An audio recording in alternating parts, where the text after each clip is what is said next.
ગણિત પ્રકરણ 3 તાસ નંબર 6 માં આપણું સ્વાગત છે.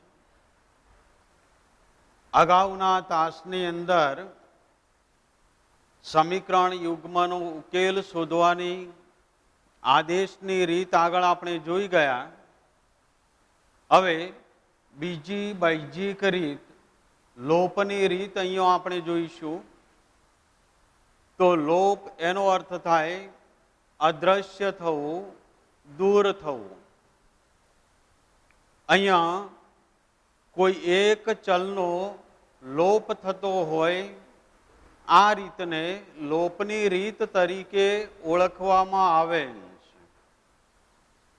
તો લોપની રીતે સમીકરણ યુગ્મનો ઉકેલ કઈ રીતે શોધી શકાય તે અહીંયા આપણે જોઈશું. તો તેના માટેના પહેલા સોપાનો આપણે જોઈએ. તો સોપાન નંબર 1,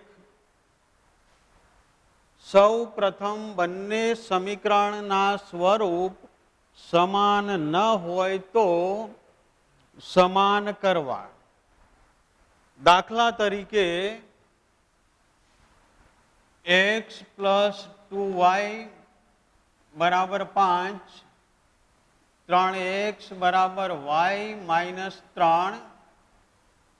તો અહીંયા તમે જુઓ કે આ સમીકરણ યુગ્મની અંદર આની અંદર અચળ પદ જમણી બાજુએ છે, આની અંદર x વાળું પદ ડાબી બાજુએ અને બાકીના પદો જમણી બાજુએ છે.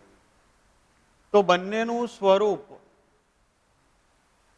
એક જ સમાન આપણે બનાવવાનું, એટલે ગણતરીમાં સરળ રહેશે. તો હવે બંનેનું સ્વરૂપ કેવું કરવાનું? તો લોપની રીતની અંદર અનુકૂળતા માટે અચળ પદને આપણે જમણી બાજુએ રાખીશું, એક્સ અને વાય વાળા પદોને આપણે ડાબી બાજુએ રાખીશું. પહેલા એક્સ વાળું પદ, પછી વાય વાળું પદ અને બરાબરની જમણી બાજુએ અચળ પદ. તો આ પ્રમાણે બંને સમીકરણો આ સ્વરૂપમાં ગોઠવવામાં આવે તો આનો ઉકેલ મેળવવામાં ખૂબ જ સરળ પડે છે. તો અહીંયા અચળ પદ જમણી બાજુએ છે. હવે આ સમીકરણની અંદર y ને આપણે આ બાજુ લાવી દઈએ તો 3x - y = -3. એટલે બંનેનું સ્વરૂપ સમાન થશે. તો આ પ્રમાણે સૌ પ્રથમ બંને સમીકરણોનું સ્વરૂપ એક સમાન બનાવવાનું, અને એક સમાન બનાવ્યા પછી આને નંબર આપવાના. આને સમીકરણ નંબર 1 આપવાનો, આને સમીકરણ નંબર 2 આપવાનો. હવે બીજું સોપાન,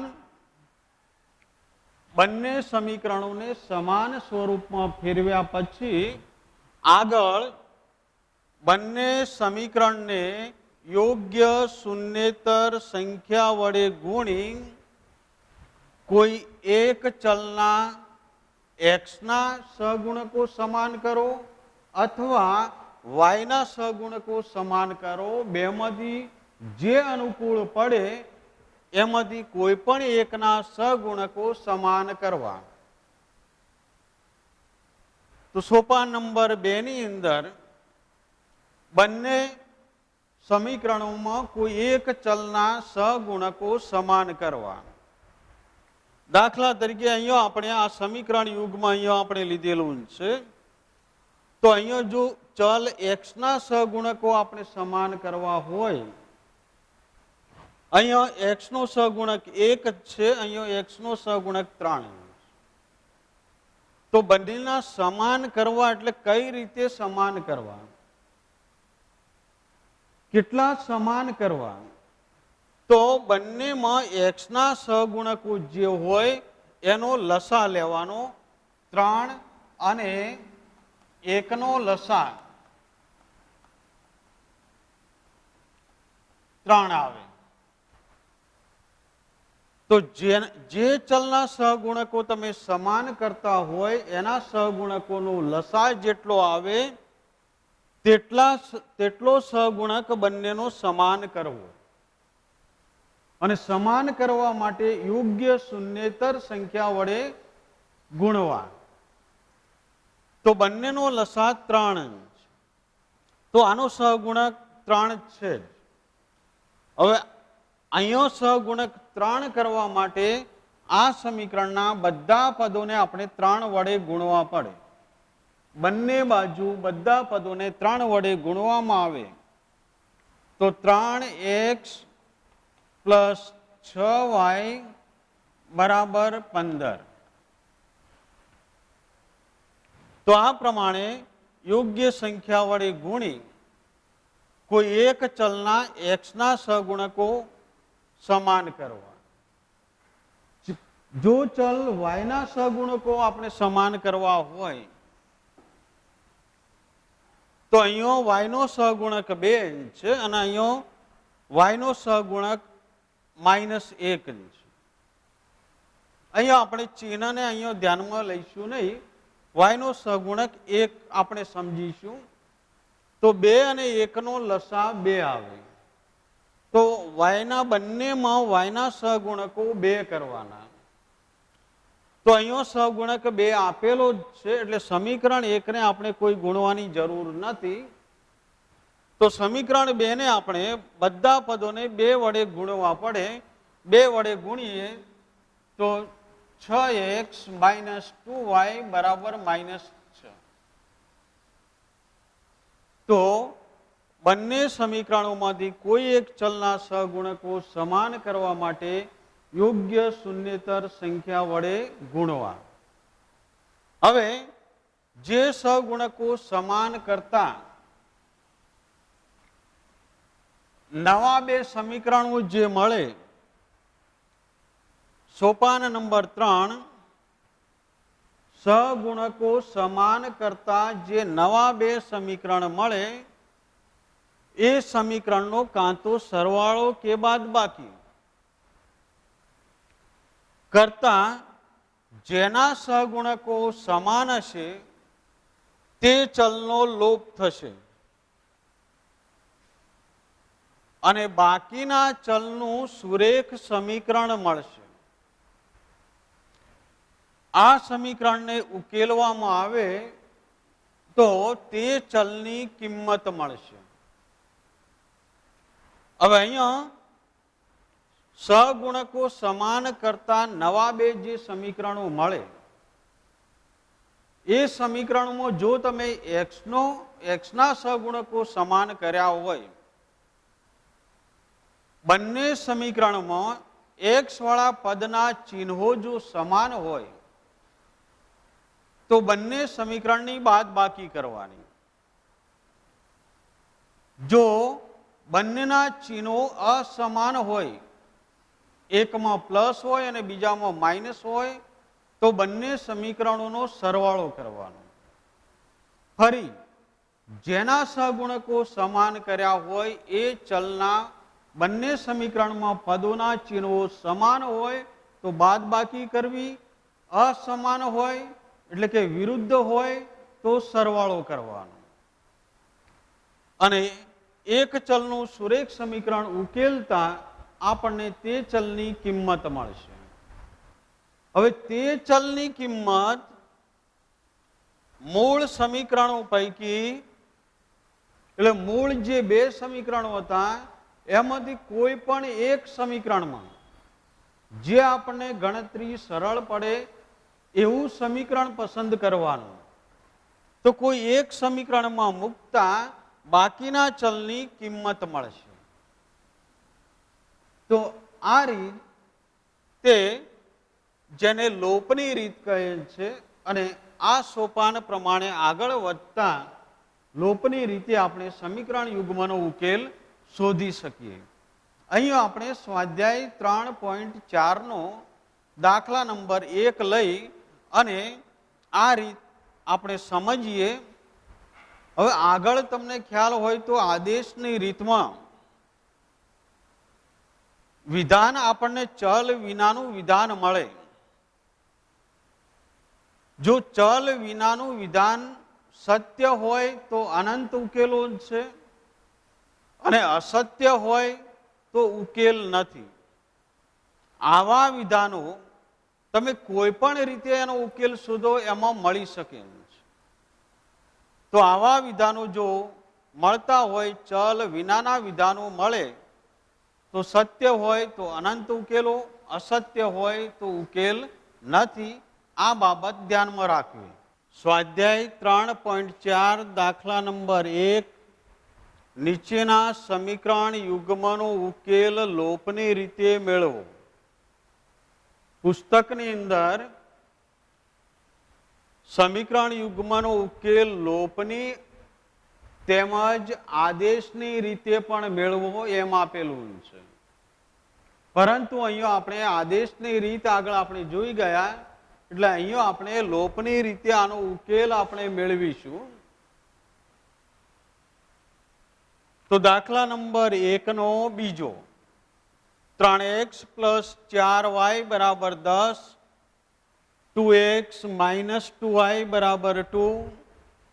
તો આ સમીકરણ યુગ્મનો આપણે લોપની રીતે આપણે ઉકેલ મેળવીશું. તો સૌ પ્રથમ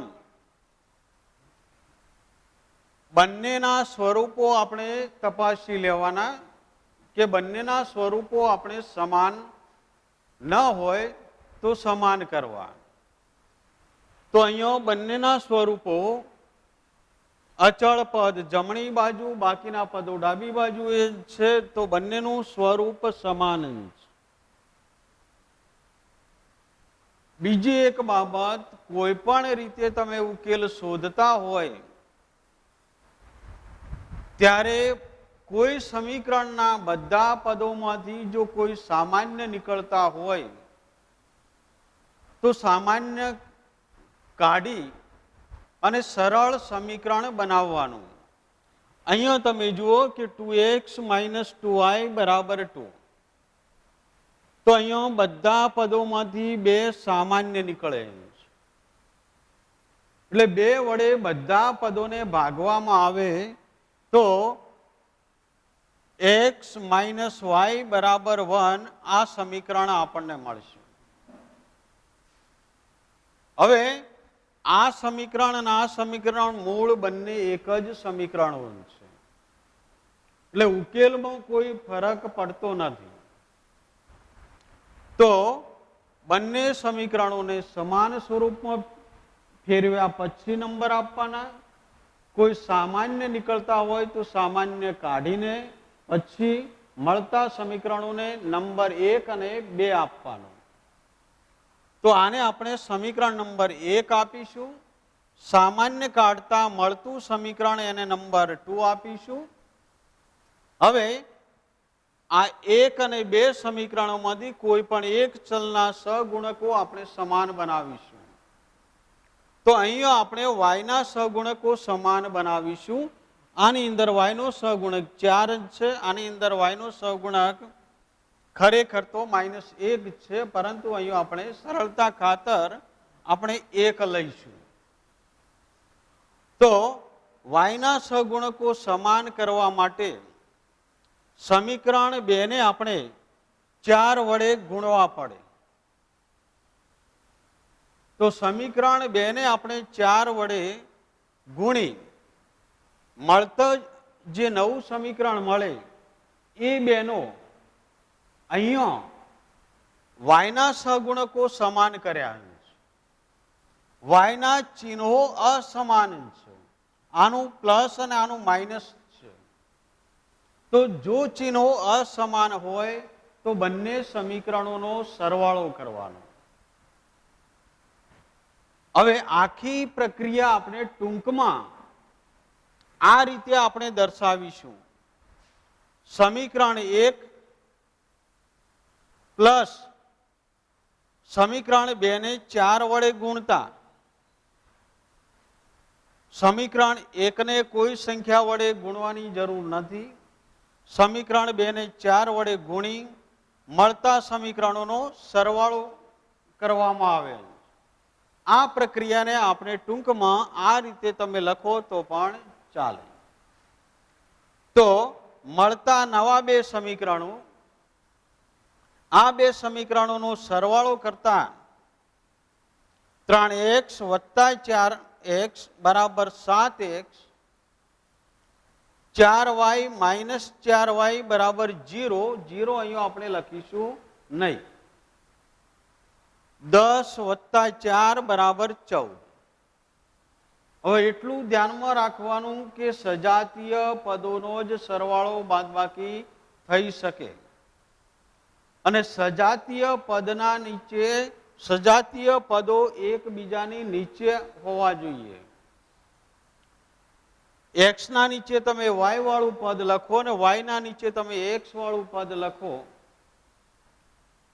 તો મુશ્કેલી થશે. એટલે એક્સ વાળા પદની નીચે એક્સ વાળું પદ, વાય વાળા પદની નીચે વાય વાળું પદ અને અચળ પદની નીચે અચળ પદ, આ પ્રમાણે લખવું. તો અહીંયા ચલ વાય નો લોપ થયો, ચલ વાય દૂર થયો, અદ્રશ્ય થયો, એટલે આને લોપની રીત તરીકે ઓળખવામાં આવે છે. અને અહીંયા આપણને એક ચલ એક્સ નું સુરેખ સમીકરણ મળ્યું. આને આપણે ઉકેલીએ તો 7 ને આ બાજુ ભાગી નાખો એટલે એક્સ બરાબર 14 ભાગ્યા 7 બરાબર 2 મળશે. તો અહીંયા ચલ એક્સ ની કિંમત આપણને મળી.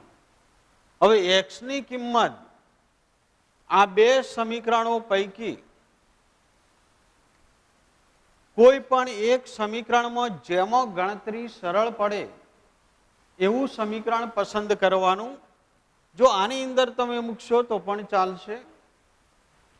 તો આ બે સમીકરણો પૈકી કોઈ પણ એક સમીકરણમાં એક્સ ની કિંમત મૂકતા, દાખલા તરીકે અહીંયા સમીકરણ 2 જે ગણતરીમાં આપણને સરળ પડશે, તો સમીકરણ 2 ની અંદર એક્સ ની જગ્યાએ 2 મૂકતા 2 માઇનસ વાય બરાબર 1, એટલે માઇનસ વાય 2 ને આ બાજુ લઈ જાઓ એટલે માઇનસ વાય બરાબર 1 માઇનસ 2 માઇનસ વાય બરાબર -1.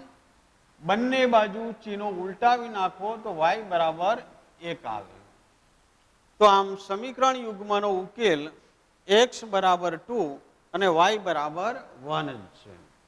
તો આ રીતે લોપની રીતે સમીકરણ યુગ્મનો ઉકેલ શોધી શકાય. બીજી રીતો કરતા લોપની રીત એ આપણને ઘણી સરળ પડે છે. એટલે પરીક્ષાની અંદર જો અનુકૂળ હોય તો કોઈ રીતનો ઉલ્લેખ કરેલો ન હોય તો મોટા ભાગે લોપની રીતનો ઉપયોગ કરવો હિતાવહ છે. અહીંયા આપણે બીજો એક દાખલો લઈને આપણે જોઈએ.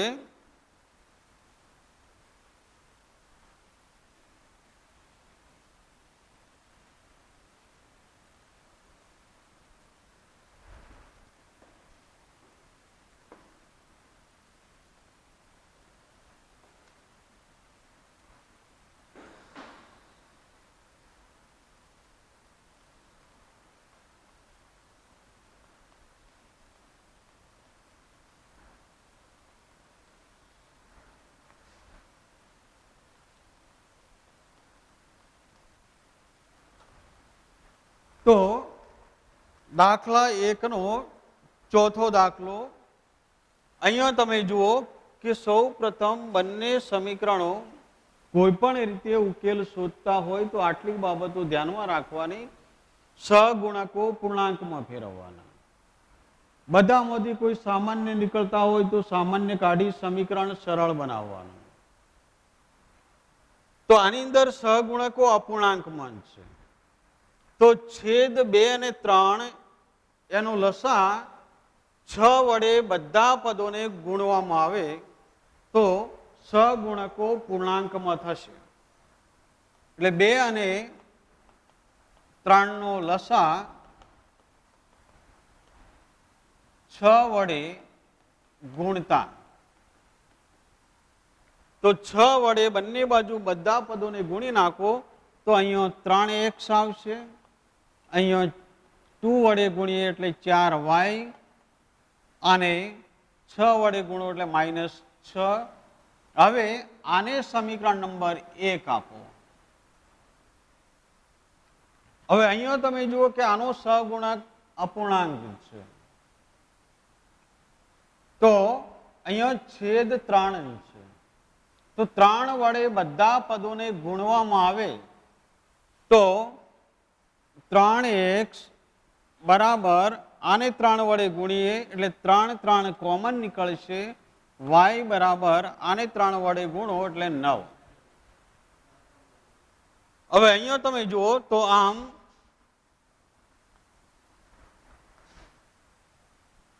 તો 3x બરાબર y પ્લસ 9.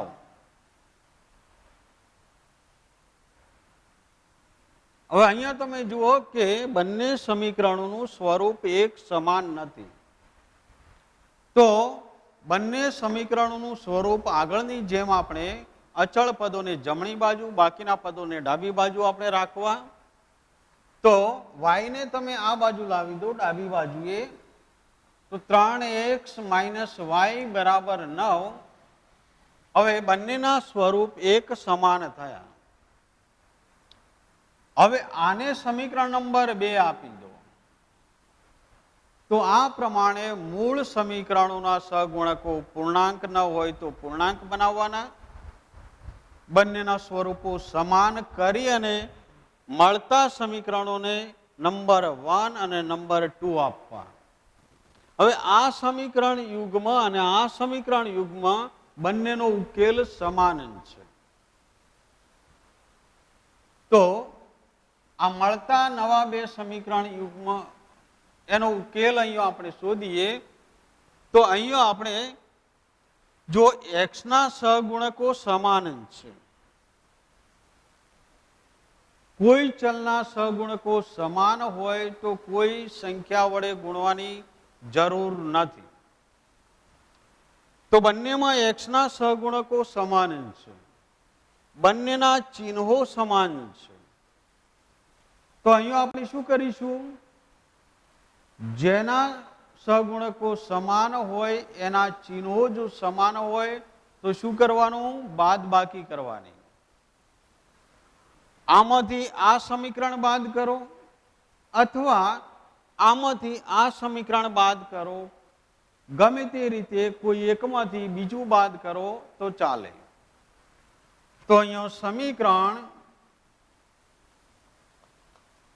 એકમાંથી સમીકરણ 2 બાદ કરીએ અને ટૂંકમાં આપણે સમીકરણ 1 માઇનસ સમીકરણ 2 આ પ્રમાણે ટૂંકમાં આપણે લખીશું. આખી પ્રક્રિયા આપણે ટૂંકમાં આ પ્રમાણે લખીશું. તો 3x પ્લસ 4y બરાબર -6, 3x માઇનસ y બરાબર 9. મળતા બે સમીકરણો, આ બે સમીકરણોનો બાદબાકી કરવાની. હવે આ સમીકરણમાંથી આ સમીકરણ આપણે બાદ કરવું એટલે આના વિરોધી પદો ઉમેરવા. ટૂંકમાં આ પદોના ચિહ્નો ઉલટાવી નાખવાના. 3x એનું ચિહ્ન પ્લસ છે તો એનું માઇનસ, આનું માઇનસ તો પ્લસ, આનું પ્લસ તો માઇનસ. એટલે જે સમીકરણ બાદ કરવાનું હોય એના પદોના ચિહ્નો ઉલટાવી દેવાના અને આ ઉલટાવેલા ચિહ્નો ધ્યાનમાં લેવાના. હવે આપણે એક પ્રકારનો સરવાળો જ થશે. 3x માઇનસ 3x 0, જે અહીંયા આપણે લખીશું નહીં. 4y પ્લસ y 5y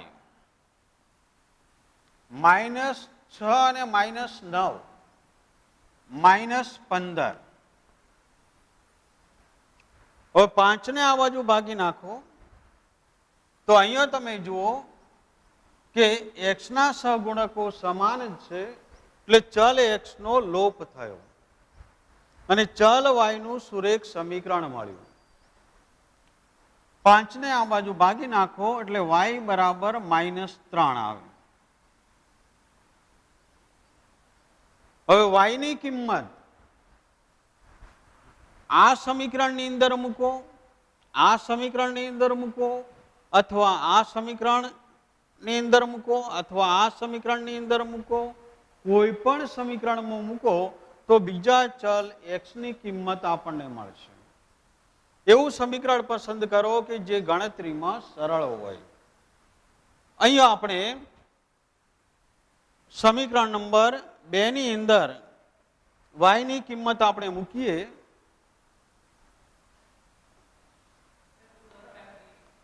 સમીકરણ 2 માં y ની કિંમત મૂકતા